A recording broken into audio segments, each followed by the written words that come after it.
اللہ تعالیٰ نے جہاں بھی انبیاء علیہ السلام کی زبان سے یہ فرمایا ہے کہ انہوں نے کافر اقوام کو عبادت کی دعوت دی، تو وہاں عبادت سے مراد صحیح عقیدہ ہے،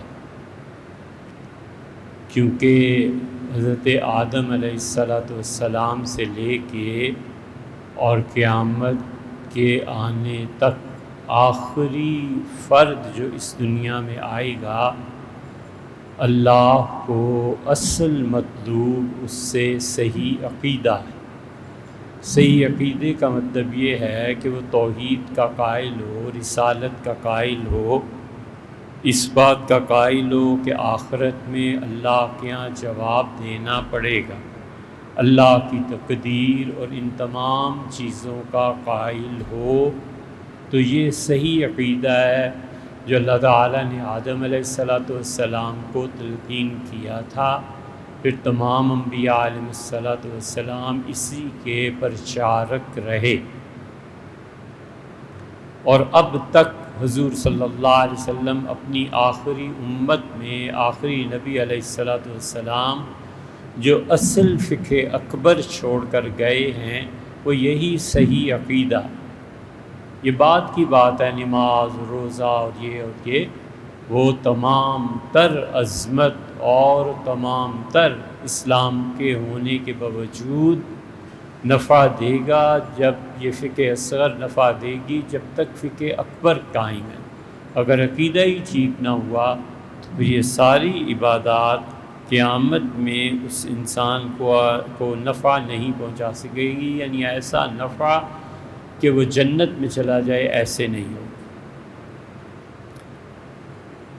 سوال یہ دریافت فرمایا کہ کرسی پر بیٹھ کر نماز پڑھنے کی صورت میں قیام کے دوران بندہ صف سے آگے نکل کر کھڑا ہو جاتا ہے، کیا ایسا درست ہے؟ اور کیا اسی طرح صف ٹیڑھی ہونے کی وجہ سے ایسے شخص کے دائیں اور بائیں اطراف والے لوگوں کی نماز کا کوئی اثر تو نہیں پڑے گا؟ اس مسئلے میں کچھ تفصیلات ہیں، آپ ان تفصیلات میں جانے کے بجائے سمپل اتنی سی بات سمجھ لیجئے کہ کرسی پہ جتنے بھی لوگ نماز پڑھیں گے وہ اس طرح سے کرسی پہ بیٹھیں گے کہ کرسی کے جو پچھلے دو اس کی ٹانگیں یا پاؤں یا اس کے ٹیک ہے وہ عام نمازیوں کے ساتھ ملی ہوئی ہوگی، بس کرسی کو نمازیوں کے ساتھ ملا کر رکھا جائے گا، وہ بیٹھے گا تو نمازیوں کے ساتھ ہی ہو جائے گا، وہ سجدہ کرے گا تو نمازیوں کے ساتھ ہی ہو جائے گا، بشرطے کہ اس پر کرے، کیونکہ اگر ہم اسے کہیں کہ پچھلی طرف کو لے جاؤ تو یہ ٹھیک نہیں ہے، پیچھے والی صف کو تکلیف ہوتی ہے۔ آسان ہے کہ کرسی کے 4 پاؤں ہیں، 2 پائے آگے آ گئے، 2 پائے لوگوں کی جو لائن بنی ہوئی ہے بس اس پہ رکھ کے نماز پڑھ لے۔ یہ مت خیال کرے کہ اب پہلی صف میں وہ آگے ہو گیا اور نمازی پیچھے، کچھ بھی نہیں ہے، سب سے آسان طریقہ یہ ہے، اسی کے مطابق نماز پڑھ لینی چاہیے۔ ریزہ الماس میں ہے کہ فرشتے بھی قیامت کے دن شفاعت کریں گے۔ ہاں بھیا، یہ ہم نے لکھا ہے، اور فرشتے بھی شفاعت کریں گے۔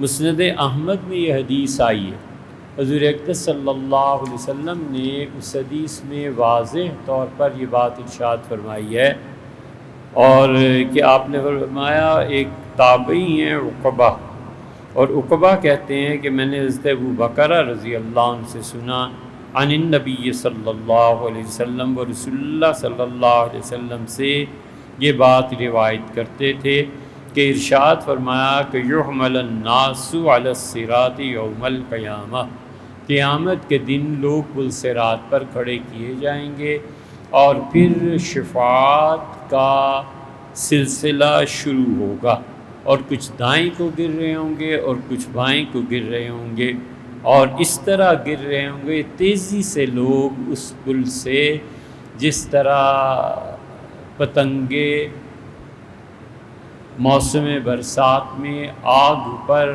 شعلے پر، روشنی میں مرتے ہیں، ایسے گریں گے۔ فَيُنْجِ اللَّهُ بِرَحْمَتِهِ مَن يَشَاءُ، اللہ جس کو چاہے گا اپنی رحمت سے بخش دے گا۔ پھر ابو بکر رضی اللہ عنہ نے کہا کہ رسول اللہ صلی اللہ علیہ وسلم نے فرمایا ثم یؤذن للملائکۃ والنبیین والشہداء، تین طبقوں کا ذکر فرمایا کہ فرشتے بھی شفاعت کریں گے، انبیاء علیہ السلام بھی اور شہداء بھی، اور اللہ کی اجازت ہوگی کہ تم ان کے بارے میں کچھ بات کرو۔ فیشفعون، اور وہ فرشتے انبیاء علیہ السلام اور شہداء علیہ السلام، یہ سب کے سب ویخرجون ویشفعون، یہ ان کی سفارش سے بخشے چلے جائیں گے، یہ بھی جنت میں جائیں گے، ادھر وہ گر رہے ہوں گے، ادھر شفاعت ہو رہی ہوگی، ادھر جنت میں بھیجا جائے گا۔ ویخرجون ویشفعون، وہ نکالے جا رہے ہوں گے اور جنت میں بھیجے جا رہے ہوں گے۔ تیسری مرتبہ پھر فرمایا کہ یخرجون، وہ نکالے جائیں گے،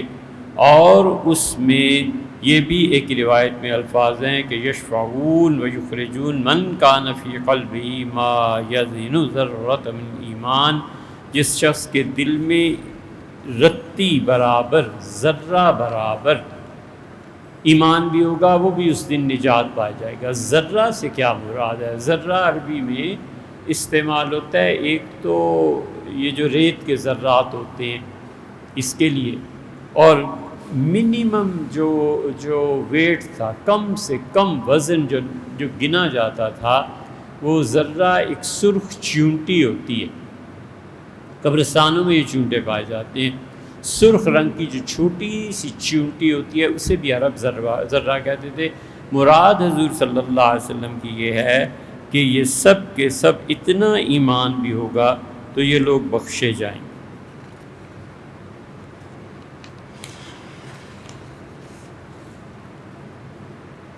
حضور اقدس صلی اللہ علیہ وسلم کے ازواج مطہرات کے گھر کیسے تھے، اور کیا آخر تک ان کے گھروں کی حالت یہ رہی یا تبدیلی ہوئی؟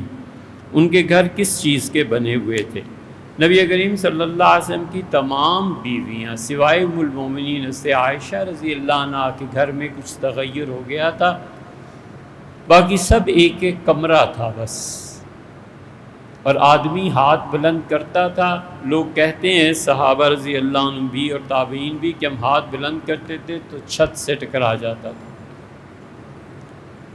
اور سیدھا لیٹنے کی جگہ ہوتی تھی، اور اگر کوئی لیٹ جاتا تھا قبلے کی رعایت کرتے ہوئے اس کے عرض میں تو پھر جگہ کم تھی اور طول میں جگہ زیادہ تھی، اتنی کم تھی کہ عائشہ رضی اللہ عنہ کہتی ہیں میں سو جاتی تھی اور رسول اللہ صلی اللہ علیہ وسلم نماز شروع فرما دیتے تھے، اور جب آپ نے سجدے میں جانا ہوتا تھا تو میرے گھٹنے پہ یا جسم پہ ہاتھ رکھ کے دباتے تھے تو میں سمجھ جاتی تھی کہ سجدہ کرنا چاہ رہے ہیں، میں پاؤں پیچھے کر لیتی تھی، میں انتظار کرتی تھی، جب سجدوں سے آپ فارغ ہو جاتے تھے اور قیام میں تشریف لے جاتے تھے تو پھر میں پاؤں پھیلا کے سو جاتی تھی۔ اسی طرح امہات المومنین کے گھر جو تھے وہ بنائے گئے تھے پتھروں سے، وہ بنائے گئے تھے مٹی سے، اور اس میں یہ سرو کا جو درخت ہوتا ہے اس کے سلیپرز ڈال دیے گئے تھے، اس کے تختے ڈال دیے گئے تھے۔ تو اس زمانے میں پتھروں کے گھروں میں لکڑیاں ڈال کے، ایک ردہ مثلا لکڑی کا ڈال دیا، پھر اوپر پتھر رکھ دیے، اس طرح کی چنائی ہوتی تھی۔ یہی چنائی حضور صلی اللہ علیہ وسلم کے گھروں میں تھی، اور یہ آخر تک رہی ہے۔ عمر بن عبدالعزیز رحمۃ اللہ علیہ نے جس دن مدینہ منورہ میں خلیفۃ المسلمین کا حکم آیا تھا کہ حضور صلی اللہ علیہ وسلم کی مسجد کو بڑا کیا جائے اور تمام گھر اس میں داخل کر دیے جائیں، تو وہ جو گھر اس وقت مسجد میں داخل کیے گئے ہیں تو سارے اہل مدینہ اس دن رو رہے تھے اور کہہ رہے تھے کہ کاش یہ گھر باقی رہتے تو لوگ یہ جان سکتے کہ ان کے نبی صلی اللہ علیہ وسلم کتنے چھوٹے چھوٹے حجروں میں انہوں نے زندگی گزاری ہے۔ ام المومنین رضی اللہ عنہ کے گھر میں تغیر واقع ہو گیا تھا۔ ایک تغیر تو یہ تھا کہ رسول اللہ صلی اللہ علیہ وسلم کی حیات طیبہ میں ہی ان کو جو تقسیم ہوئی تھی زمین کی، یہ زمین جو رسول اللہ صلی اللہ علیہ وسلم کی قبر مبارک ہے، یہ حضرت عائشہ رضی اللہ عنہ کا گھر تھا، اور یہ اصل میں حضرت ابوبکر رضی اللہ عنہ نے خرید کے رسول اللہ صلی اللہ علیہ وسلم کو دی تھی۔ قیامت تک کے لیے ابوبکر رضی اللہ عنہ نے اپنے ثواب کا بندوبست کر لیا۔ رسول اللہ صلی اللہ علیہ وسلم جہاں آج تشریف فرما ہیں وہ قبر مبارک کی جگہ یہ اصل میں حضرت ابوبکر رضی اللہ عنہ کی دی ہوئی، اور مسجد نبوی کی پہلی 2 صفیں جن میں آج تک ادھر کو نہیں بڑھایا گیا، یہ بھی حضرت ابوبکر رضی اللہ عنہ نے خرید کے دی تھی۔ پیچھے جو جگہ ہے جہاں پہ چبوترا ہے اصحاب صفہ کا، اور اس سے آگے والی جگہ ریاض الجنہ، یہ بھی حضرت ابوبکر رضی اللہ عنہ نے خرید کے دی تھی۔ تو ابوبکر رضی اللہ عنہ نے بہت جگہ خرید کر حضور صلی اللہ علیہ وسلم کو پیش کی تھی۔ تو وہ جگہ کچھ ایسی تھی کہ حضرت عائشہ رضی اللہ عنہ کا جو حجرہ بنا تھا، اس حجرے سے تھوڑا سا اوپر ایک ٹیلہ بھی تھا، تو وہ ٹیلہ جو تھا اس کا ایک دروازہ مسجد نبوی کی طرف کھلتا تھا، یعنی رسول اللہ صلی اللہ علیہ وسلم کی قبر میں جو پائنتی ہے، یا پائنتی تو اس طرف کو ہے، یہ جو اصحاب صفہ وغیرہ کا مقام ہے، ایک دروازہ ادھر کو کھلتا تھا اور ایک دروازہ قبلہ رخ کھلتا تھا۔ تو رسول اللہ صلی اللہ علیہ وسلم قبلہ رخ کا جو دروازہ ہے اس سے باہر تشریف لے جاتے تھے، تو سامنے جو حجرہ بنے ہوئے تھے وہ حضرت فاطمہ رضی اللہ عنہ کا تھے۔ یہ اصل میں حضرت نعمان رضی اللہ عنہ وہ بہت بڑے بلڈر تھے، کئی گھر بناتے تھے بیچ دیتے تھے، گھر بناتے تھے بیچ دیتے تھے، انہوں نے یہ بنا دیے تھے۔ تو حضور صلی اللہ علیہ وسلم صاحبزادی صاحبہ کی محبت کی وجہ سے 2-3 میل وہ دور حضرت علی رضی اللہ عنہ کا حجرہ تھا، وہاں تشریف لے جاتے تھے۔ تو صحابہ رضی اللہ عنہ پریشان ہوتے تھے کہ حضرت کہاں تشریف لے گئے۔ تو پھر جب یہ پریشانی بڑھی تو حضرت نعمان رضی اللہ عنہ کا، اللہ کے رسول آپ کے گھر کے بالکل سامنے میرے حجرے ہیں، وہ لے لیں۔ تو حضور اقدس صلی اللہ علیہ وسلم کا گھر اور آپ کے سامنے جو حجرے بنے ہوئے تھے یہ آمنے سامنے ہو گئے تھے۔ یہ آمنہ کیا ہے؟ آمنہ کا کیا مطلب ہے؟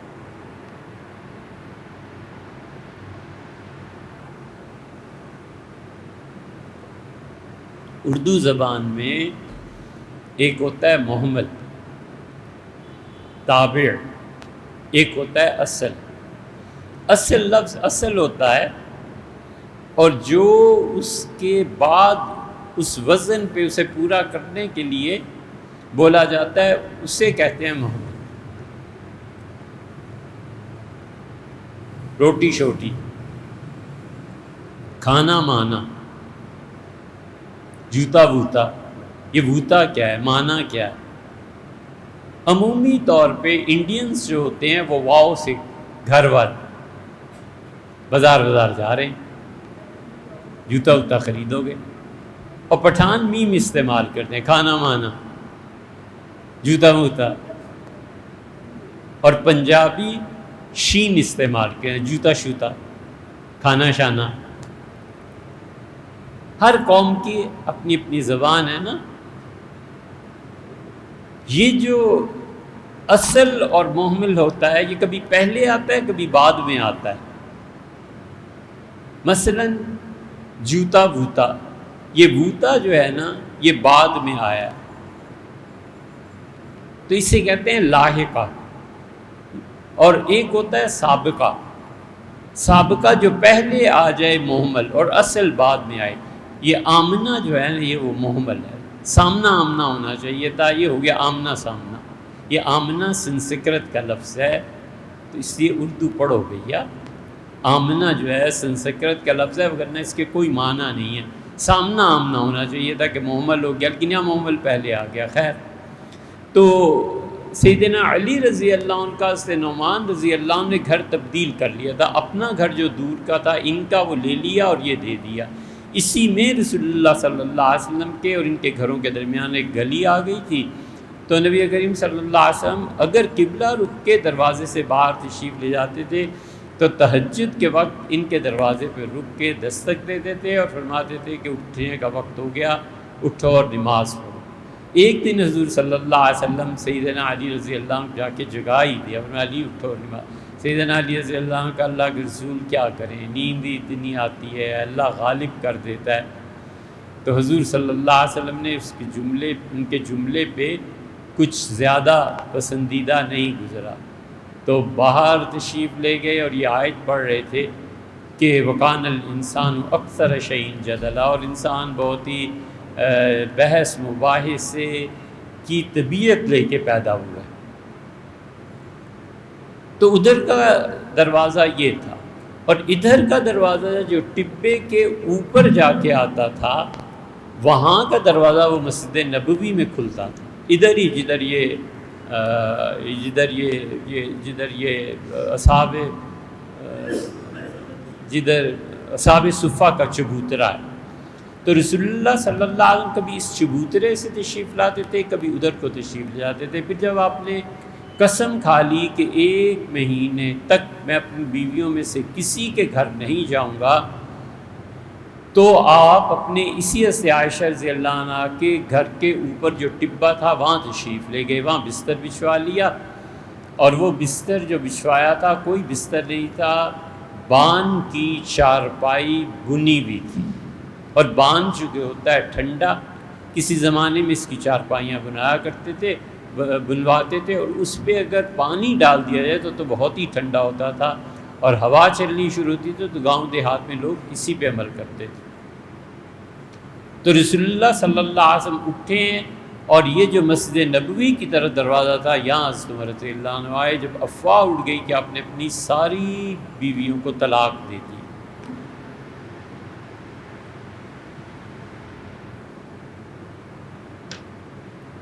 یہاں سے بلال رضی اللہ عنہ کھڑے ہوتے تھے، اور بغیر اجازت کے کوئی نہیں مل سکتا تھا۔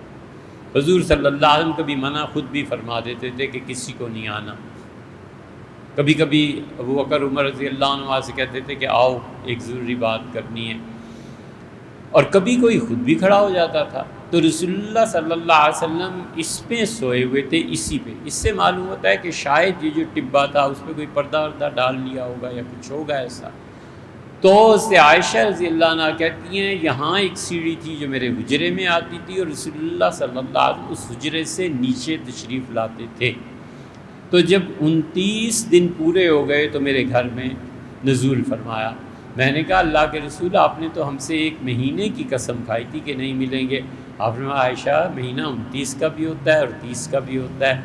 تو وہ میں لائن لگا دیتی تھی اس پہ حجرے کی دیوار پہ، اور گنتی رہتی تھی کہ آج کیا دن ہوئے۔ تو جس دن 29 لائنز پوری ہو گئی میں نے کہا اب 1 دن رہ گیا، تو حضور صلی اللہ علیہ وسلم اچانک تشریف لے آئے، اور اسی دروازے سے بلال رضی اللہ عنہ رضی اللہ عنہ بہت بے قرار تھے، 3 مرتبہ آئے، اور بلال رضی اللہ عنہ واپس گئے، ان کے نہیں عمر آرام فرما رہے ہیں۔ پھر رسول اللہ صلی اللہ علیہ وسلم زور سے اونچی آواز سے فرمایا کون عمر ہیں تو انہیں آنے دو۔ تو کہتے ہیں میں جو ہی گیا تو میں نے کہا اللہ کے رسول طلقکن، سب بیویوں کو طلاق ہو گئی؟ تو فرمایا نہیں ایسے تو نہیں ہے۔ یہ بہت زیادہ کہہ رہی تھی کہ ان کے کھانے پینے اور اخراجات کو بڑھایا جائے، تو میں نے ان سے کہا میں 1 مہینے تک آؤں گا ہی نہیں۔ تو یہ بس بات ہوئی ہے۔ تو حضرت عمر رضی اللہ عنہ کہتے میری جان میں جان آئی کہ میری بیٹی حفصہ کو طلاق نہ ہو گئی، یہ اپنی بیٹیاں ہوں گی نا تو تمہیں پھر پتہ چلے گا کہ بیٹیوں کا دکھ کتنی بڑی چیز ہوتی ہے۔ کہتے میری جان میں جان آئی، میں نے اٹھ بیٹھے، میں جب حاضر ہوا تو میں نے دیکھا رسول اللہ صلی اللہ علیہ وسلم کے جسم مبارک پہ بان کے نشانات باقاعدہ گوشت میں پیوست ہوئے تھے۔ میں نے کہا اللہ کے رسول آپ کاش اللہ سے اتنی دعا مانگ لیتے، ہم آپ کے لیے کوئی اچھا بستر بنا دیتے، اور یہ دنیا کا بادشاہ بستروں پہ اتنے آرام سے سوتے ہیں۔ تو حضور صلی اللہ علیہ وسلم بڑے تعجب سے ہاتھ ہلایا، اور اپنے فرمایا وانت فی ھذا یا ابن خطاب، اوہ خطاب کے بیٹے تم ابھی یہی سوچ رہے ہو؟ تمہیں پتہ نہیں ہے کہ اللہ نے آخرت ہمارے لیے کیسی رکھی ہے؟ اور ان کی تو دنیا ہے، نبٹ جائے گی۔ مراد یہ ہے تو اس سے عائشہ رضی اللہ عنہ کے گھر میں تغیرات، ایک یہ تھا، ایک اور تھا، وہ یہ کہ ام المومنین رضی اللہ عنہ کے یہاں بہت لوگ آنے لگے تھے قبر مبارک کی زیارت کے لیے۔ تو ام المومنین رضی اللہ عنہ کی یکسوئی میں، تنہائی میں، عبادت میں خلل پڑتا تھا، تو انہوں نے پھر یہ کیا کہ انہوں نے حکومت سے کہا، شاید عمر رضی اللہ عنہ کے زمانے میں ہوا تھا، عرض کیا کہ آپ خلافت سے کہ آپ ایک دیوار لگوا دیں اور 2 دروازے کر دیں، جنہوں نے قبر شریف کو دیکھنا ہے ادھر سے چلے جایا کریں اور مجھے اپنے اس میں رہنے دیں۔ اس میں حضرت عائشہ رضی اللہ عنہ نے ایک برچھا رکھا ہوا تھا، بانس تھا، اور بانس کے آگے انہوں نے نیزے کی انی لگا دی تھی، اور جہاں انہیں کوئی چھپکلی نظر آتی تھی تو مار دیتی تھی، اس سے یا کسی کو حکم فرماتی تھی کہ مار دو، کیونکہ حضور صلی اللہ علیہ وسلم نے فرمایا ہے جو چھپکلی کو پہلی ہی نشانے میں مار دے گا اللہ اسے 100 نیکیاں دے گا، اور اگر اس کا نشانہ چوک گیا تو پھر اسے 30 نیکیاں ملیں گی۔ تو مومنین رضی اللہ عنہ کے حجرے میں یہ تغیر واقع ہو گیا تھا، اور حضرت عائشہ رضی اللہ عنہ اس لیے فرماتی ہیں کہ میں نے ایک عورت کو دیکھا، وہ حضور صلی اللہ علیہ وسلم کے روضے پہ گئی اور اس نے مجھ سے کہا میں 2 رکعتیں آپ کے یہاں پڑھ لوں؟ میں نے کہا پڑھ لو۔ تو میں لیٹی اسے دیکھ رہی تھی، وہ نماز پڑھ رہی تھی، اور دوسری رکعت کے سجدے میں جو گئی سر ہی نہیں اٹھایا۔ میں نے کسی سے کہا پوچھو تو دیکھو تو صحیح سے کیا ہوا ہے، تو انہوں نے جو ہلایا تو جان اس کی نکل گئی۔ فرمانے لگی میں اس سے دیکھ کے سوچتی رہ گئی کہ وہ انسان ایسے بھی مر جاتا ہے۔ تو میرے ذہن میں جو شبہ تھا کہ میرا بھائی عبد الرحمن مکہ مکرمہ میں آتے ہوئے وہ ایک دم سے مجھے اطلاع ملی کہ ان کا انتقال ہو گیا ہے، تو میں اسی میں تھی کہ ضرور کسی نے زہر دے دیا ہے۔ جب میں نے اس عورت کی موت دیکھی تو میں نے کہا لوگ سچ کہتے ہیں، میرے بھائی کو بھی ایسے ہی ہو گیا ہوگا۔ تو یہ تغیرات واقع ہوئے تھے۔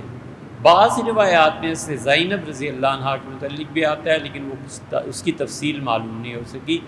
تو یہ تغیرات واقع ہوئے تھے، اور رہ گیا کہ حضرت میمونہ رضی اللہ عنہ کی قبر کہاں ہے؟ میمونہ رضی اللہ عنہ کی قبر وہیں ہے جہاں ان کا انتقال ہوا تھا۔ عبداللہ ابن عباس رضی اللہ عنہ کی خالہ تھی، اور ابن عباس نے انہی کے انتقال پہ کھڑے ہو کے نفل پڑھے تھے۔ تو کسی نے کہا کہ عبداللہ نفل پڑھے ان کی میت کا سن کے، کہنے لگے اللہ نے کہا ہے کہ جب غم آ جائے تو پھر نماز سے مدد لو یا پھر صبر کے اور صبر سے، تو اس سے بڑی چیز کی کیا ہوگی کہ خالہ کا انتقال ہو گیا۔ یہ خالہ تھیں وہ یک وقت عبداللہ ابن عباس کی بھی، اور یہ خالہ تھی خالد ابن ولید کی بھی۔ خالہ سے بھی بڑھ کے خالد ابن ولید کی تو والدہ تھی، وہ خالد کا انتقال، یہ 9 بہنیں تھیں، یہ 9 بہنیں تھیں، اور مکہ کے بہت بڑے بڑے خاندانوں میں 9 کا بیاہ ہوا تھا۔ اسی لیے میمونہ رضی اللہ عنہ جب بیوہ ہوئی ہیں تو رسول اللہ صلی اللہ علیہ وسلم سے ان کے چچا عباس نے کہا کہ عباس نے کہا رضی اللہ عنہ نے کہ آپ میمونہ سے شادی کر لیں۔ حضور صلی اللہ علیہ وسلم کو حضرت میمونہ رضی اللہ عنہ سے شادی جو کرنی تھی سو کرنی تھی، اصل نگاہ مبارک خالد ابن ولید رضی اللہ عنہ پہ تھی، کیونکہ خالد جس جنگ میں بھی آئے ہیں کبھی ہارے نہیں۔ حضور صلی اللہ علیہ وسلم کے سامنے احد میں آئے ہیں، احد میں بھی رسول اللہ صلی اللہ علیہ وسلم کے ساتھ جب لوگ آگے کو چلے گئے یہ سوچ کے کہ فتح ہو رہی ہے اور کافر بھاگ رہے ہیں، خالد جنگ میں ہی نہیں شریک ہوئے۔ جب انہوں نے دیکھا کہ پیچھے کوئی نہیں رہا تو اب پیچھے سے انہوں نے حملہ کر دیا، پھر ہوا جو بھی ہوا۔ خالد رضی اللہ عنہ کو تو جانتے تھے حضور صلی اللہ علیہ وسلم کے ہارنا اس کے مقدر میں نہیں ہے۔ تو یہ تھی فکر کہ کسی طرح خالد آ جائیں ادھر، اور خالد کی والدہ کا انتقال ہو گیا تھا ان کے بچپن میں، تو یہ 8 بہنیں رہ گئی تھیں۔ حضرت عباس کی اہلیہ میمونہ رضی اللہ عنہ 2، اسی طرح خالد ابن ولید کی والدہ، یہ تینوں بہنیں، اور بھی تھی 5۔ تو خالد ابن ولید رضی اللہ عنہ کو خالہ نے ہی پالا تھا، تو میمونہ جب بیوہ ہوئی ہیں تو رسول اللہ صلی اللہ علیہ وسلم جانتے تھے کہ خالد اپنی خالہ میمونہ کے بغیر نہیں رہ سکے گا، اور اگر یہ جنگ میں ہمارے خلاف آئے گا تو ضرور کچھ نہ کچھ گڑبڑ ہو جائے گی۔ یہ دونوں چیزیں مل گئیں، اور آپ نے حضرت عباس رضی اللہ عنہ کو چچا کو خط لکھا کہ میرا نکاح جلدی کرائیں، اور پھر انہیں بلا لیا، ان کا آئیں آپ کا نکاح۔ تو رسول اللہ صلی اللہ علیہ وسلم تشریف لے گئے ہیں مکہ مکرمہ، اور اتنی جلدی کی کہ احرام باندھا ہوا تھا، اس کے باوجود بیت اللہ نہیں گئے، پہلے نکاح پڑھا۔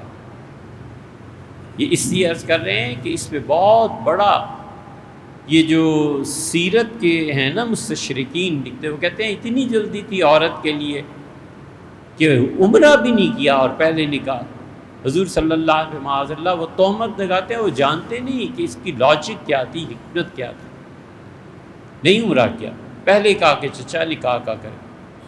میمونہ رضی اللہ عنہ کا نکاح حضور صلی اللہ علیہ وسلم نے احرام کی حالت میں ہی کر لیا، اور جب عمرہ کیا اس کے بعد تیسرا دن آیا تو اہل مکہ نے غالباً حکیم ابن حزام کو بھیجا تھا کہ انہیں کہیں اب تشریف لے جائیں، 3 دن پورے ہو گئے۔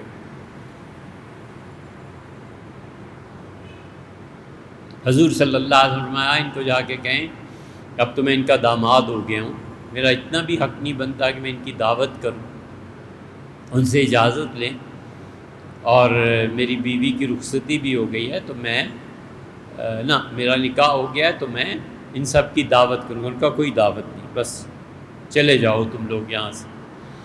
تو مقام صرف پر حضور صلی اللہ علیہ وسلم پہنچے ہیں، تو حضرت میمونہ رضی اللہ عنہا سے تنہائی وہاں ہوئی ہے، اور ٹھیک اسی مقام پر ام المومنین میمونہ رضی اللہ عنہ کا انتقال ہوا ہے، اور وہیں پہ ان کی تدفین بھی ہوئی ہے۔ یہ واحد ام المومنین ہیں جن کی قبر اب تک باقی ہے، ترکوں نے اس قبر کو محفوظ کر دیا تھا، وہ اب تک ہے۔ بات پوری کر لیں، خالد ابن ولید رضی اللہ عنہ اب میمونہ خالہ کے بغیر رہ کہاں سکتے تھے؟ اب انہیں خیال آیا کہ خالہ نہیں ہے، کیا کریں؟ تو انہوں نے خود اور ابو جہل کے بیٹے اکرمہ اور بیت اللہ کی چابی جن کے پاس تھی عثمان بن طلحہ، یہ تینوں بڑے گہرے دوست اور بہت اونچے خاندان تھے۔ اس نے خالد بن ولید رضی اللہ عنہ کہا کہ یار ان کے بغیر، ماں کے بغیر نہیں رہ سکتا، چلو۔ تو یہ تینوں گئے ہیں ہجرت کر کے، اور رسول اللہ صلی اللہ علیہ وسلم کے دست مبارک پر بیعت کی ہے۔ خالد جب مکہ مکرمہ کے قریب پہنچے ہیں تو ان کے بڑے بھائی تھے جو پہلے ہی مسلمان تھے۔ خالد نے خط لکھا کہ اگر میں حضور صلی اللہ علیہ وسلم کی خدمت میں ہم تینوں دوست حاضر ہو جائیں تو ہماری کیا سزا ہوگی؟ تو جو بڑے بھائی تھے ان کا نام بھی ولید تھا، شاید دیکھ لینا، تو انہوں نے رسول اللہ صلی اللہ علیہ وسلم سے پوچھا، اور پھر جواب میں لکھا کہ چھوٹے بھائی میں نے ذکر کیا تھا حضور صلی اللہ علیہ وسلم سے، تو نبی کریم صلی اللہ علیہ وسلم نے بڑی مسرت کا اظہار فرمایا اور ہاتھ ہلایا اور فرمایا میں حیران ہوں، خالد جیسا سمجھدار آدمی ابھی تک میرے دین اور پیغام سے بے خبر ہے۔ خالد کہتے ہیں مجھے بڑی تسلی ہوئی، پھر گئے اسلام قبول کیا، پھر میمونہ رضی اللہ عنہا کے یہاں رہے ہیں۔ یہ حکمت عملی تھی جو رسول اللہ صلی اللہ علیہ وسلم نے احرام میں نکاح کیا، جلدی کی کہ کہیں ایسے نہ ہو بیچ میں کوئی اور بات ہو جائے۔ تو خالد رضی اللہ عنہ کو اس گروہ سے نکال کے ادھر لانا تھا، اس لیے رسول اللہ صلی اللہ علیہ وسلم فتح مکہ میں گئے ہیں۔ تو خالد رضی اللہ عنہ کو جھنڈا دیا تھا کہ اتنا بڑا آدمی مکہ کے تین، ایک کے پاس بیت اللہ کی چابی ہے، ایک کبھی ہارتا نہیں ہے، تیسرا اکرمہ ہے، اس کی شجاعت اور بہادری کے کیا کہنے، یہ سب کچھ ہوا۔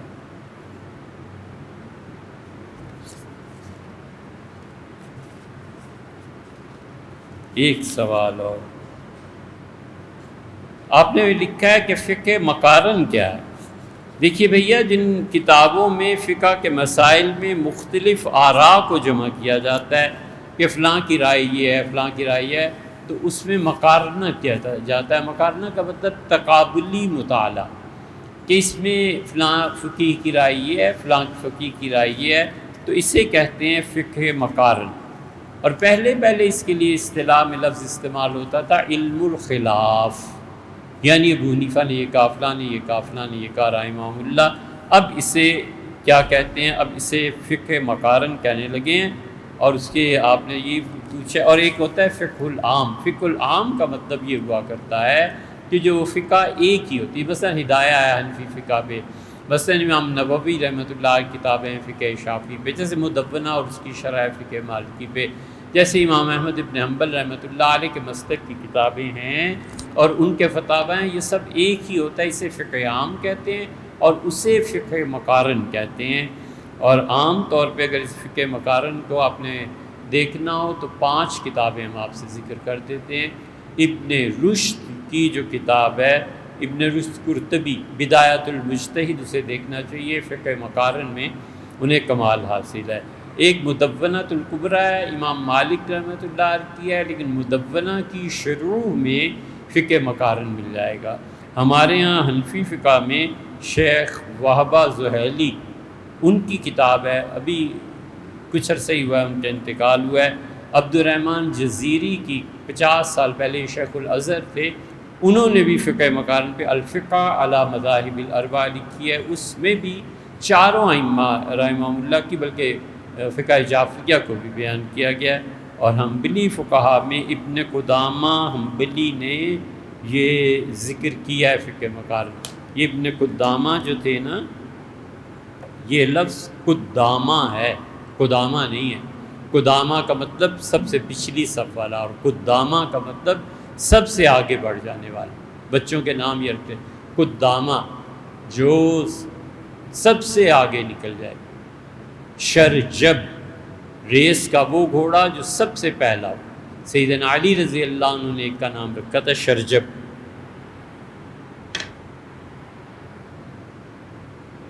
ابن قدامہ حنبلی یہ خلیفہ تھے حضرت شیخ عبد القادر جیلانی رحمۃ اللہ علیہ کے، اور ان کے خلیفہ تھے شیخ الاسلام ابن تیمیہ رحمۃ اللہ علیہ، جو قادری صوفی تھے، اور ان کا ایک جسہ، ایک جبہ، ایک لباس ابن تیمیہ رحمۃ اللہ علیہ نے اپنے شیخ کا لباس اپنے پاس برکت کے لیے سنبھال کے رکھا ہوا تھا۔